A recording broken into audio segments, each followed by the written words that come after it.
இப்போ ரீசெண்டா மேரேஜ் ஆன கப்பல்ஸ் குழந்தைங்க பெற்றுக்காம இருக்கிறதுக்கு ஒரு பேர் இருக்கு தெரியுமா? அதுதான் டின் கல்ச்சர். இன்னைக்கு நம்ம இந்த வீடியோவில் டின் கல்ச்சர்னா என்ன, அது நியூ ட்ரெண்டா இல்லை மாடர்ன் லைஃப் ஸ்டைலா இல்லை செல்ஃபிஷான ஒரு விஷயமாங்கிறதெல்லாம் சிம்பிளா புரிஞ்சுக்கலாம். டின்க்னா என்னன்னா டபுள் இன்கம் நோ கிட்ஸ். இதுதான் டின்கோட ஃபுல் ஃபார்ம். இதுக்கு அர்த்தம் என்னன்னு பார்த்தீங்கன்னா, கணவன் மனைவி இருவருமே வேலைக்கு போவாங்க, சம்பாதிப்பாங்க, ஆனால் குழந்தை பெற்றுக்க மாட்டாங்க. டெம்பரரியா இல்லை, இன்டென்ஷனலி குழந்தை இல்லாத ஒரு வாழ்க்கையை சூஸ் பண்ணுவாங்க. கல்ச்சர் ஆரம்பத்தில் பார்த்தீங்கன்னா அமெரிக்கா, ஜப்பான், யூரோப் போன்ற வளர்ந்த நாடுகளில் தான் இது ரொம்பவே பாப்புலர் ஆனது. ஆனால் இப்போ பார்த்தீங்கன்னா இந்தியாவில் கூட மெட்ரோ சிட்டிஸில் இந்த ட்ரெண்ட் ஸ்லோலி க்ரோ ஆகுது. குறிப்பாக பார்த்தீங்கன்னா ஐடி செக்டார், அப்புறம் பார்த்தீங்கன்னா கார்பரேட் ஸ்டார்ட் அப் நிறுவனங்களில் வேலை பார்க்குறவங்களுக்கு மத்தியில் இந்த ட்ரெண்ட் ஸ்லோலி க்ரோ ஆகுது. ஏன் இந்த கப்புள்ஸ்லாம் வந்து பார்த்தீங்கன்னா இந்த டின் கல்ச்சரை சூஸ் பண்ணுறாங்கிறத பற்றி பார்க்கலாம். முதல்ல பார்த்தீங்கன்னா ஃபைனான்சியல் ஃப்ரீடம். அவங்க இந்த டின் கல்ச்சரை சூஸ் பண்ணுறது மூலியமா குழந்தைக்கு செலவு பண்ணுற பல செலவுகளை அவங்க தவிர்க்க முடியும்.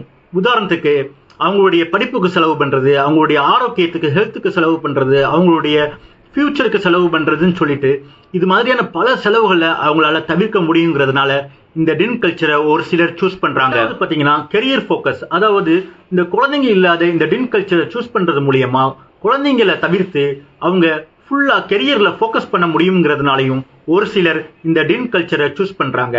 மூணாவது பார்த்தீங்கன்னா பர்சனல் ஃப்ரீடம். அதாவது இந்த டின் கல்ச்சரை சூஸ் பண்ணுறது மூலியமா அவங்க ட்ராவல், ஹாபிஸ், பீஸ்ஃபுல்லான லைஃப்னு ஒரு ஃப்ரீடமான ஒரு வாழ்க்கையை வாழ முடியுங்கிறதுனாலையும் ஒரு சிலர் இந்த டின் கல்ச்சரை சூஸ் பண்ணுறாங்க.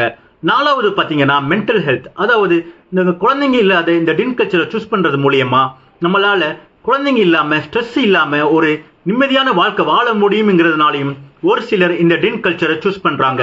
ஃபைனான்சியல் சைட் ஆஃப் டின் லைஃப்பை பற்றி பார்க்கலாம். டின் கப்பிள்ஸ்க்கு பொதுவாகவே சேவிங்ஸ் அதிகமாக இருக்கும், லோன்ஸ் இருக்காது, அவங்களால ட்ராவல்ஸ் அதிகமாக பண்ண முடியும், அவங்க கிட்ட சேவிங்ஸ் அதிகமாக இருக்கனால சீக்கிரமாகவே ரிட்டையர்ட் ஆக முடியும். அது மட்டும் இல்லாமல் சொகுசான ஒரு கம்ஃபர்டான ஒரு வாழ்க்கையை அவங்களால வாழ முடியும். ஆனால் இதில் ஒரு முக்கியமான பிரச்சனை பார்த்தீங்கன்னா அவங்களுக்கு வயசாயிருச்சுன்னா அவங்கள பார்த்துக்கிறதுக்கு குழந்தைங்களோ யாருமே இருக்க மாட்டாங்க. நம்ம இந்தியன் சொசைட்டியை பொறுத்த வரைக்கும் டின் கப்பிள்ஸ்க்கு நிறைய ப்ரெஷர் இருக்கும்.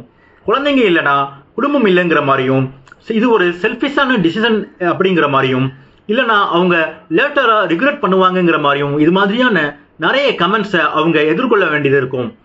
ஆனால் நம்ம புரிஞ்சிக்க வேண்டிய ஒரு விஷயம் என்னன்னா, குழந்தைங்க அதாவது பேரண்ட்ஹுட்ங்கிறது ஒரு சாய்ஸ் தானே தவிர கடமை கிடையாது. டின் கல்ச்சர் பார்த்தீங்கன்னா ரைட்டும் இல்லை, ராங்கும் இல்லை.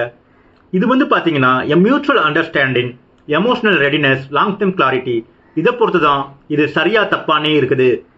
குழந்தை வேணும்னா அதுவும் சரிதான், குழந்தை வேணாம்னா அது கூட சரிதான். ஆனால் நாம் எடுக்கக்கூடிய முடிவு கட்டாயப்படுத்தப்பட்டதா இருக்கக்கூடாது. இந்த டின் கல்ச்சர் குழந்தைங்களுக்கோ குடும்பங்களுக்கோ எதிரானது இல்லை. இது ஒரு வித்தியாசமான லைஃப் சாய்ஸ், அவ்வளவுதான். எல்லா கப்புள்ஸுமே சேம் பாத்தை ஃபாலோ பண்ணணுங்கிற கட்டாயம் இல்லை. நாம் அவங்களோட சாய்ஸஸை மதிக்கணும், வித்தியாசங்களை புரிஞ்சிக்கணும். லைஃப்பில் ஒரு ஃபார்முலா எல்லாத்துக்குமே ஃபிட் ஆகாது. ஸோ நீங்கள் இந்த டின் கல்ச்சரை பற்றி என்ன நினைக்கிறீங்கிறத பற்றி கமெண்ட்ஸில் சொல்லுங்கள், தெரிஞ்சுக்கலாம். அடுத்தடுத்த நாட்களில் இன்னும் சுவாரஸ்யமான பதிவுகளோடு உங்களை சந்திக்க இருக்கிறேன். தயவு செஞ்சு நம்ம சேனலை சப்ஸ்கிரைப் பண்ணிக்கோங்க.